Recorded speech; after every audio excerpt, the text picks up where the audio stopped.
Doctor Babasaheb Ambedkar वैद्यकीय प्रतिष्ठानच्या doctor हेगडेवार रुग्णालयाने आता वैद्यकीय शिक्षणाच्या क्षेत्रात पदार्पण केलं असून प्रतिष्ठानच्या वतीने आर.के. दमानी वैद्यकीय महाविद्यालय आणि Shri Ramchandra institute of medical सायन्सची स्थापना करण्यात आली असल्याची माहिती पत्रकार परिषदेत देण्यात आली आहे। यंदाच्या शैक्षणिक वर्षापासून या ठिकाणी प्रवेश सुरू झाला असल्याचंही त्यांनी यावेळी सांगितलंय। R K. Damani medical college Shri Ramchandra institute of medical sciences या नावाने यावर्षी इथे एक वैद्यकीय महाविद्यालय सुरू होत आहे।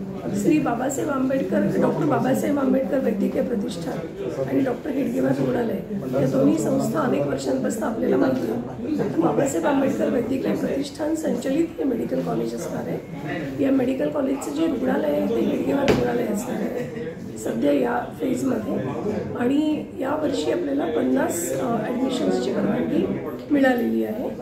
आपण जी योजना केलेली आहे ती 150ची केलेली आहे। काही इमारतींची पूर्तता झाली की मग आपण 150साठी आपण अप्लाय करू।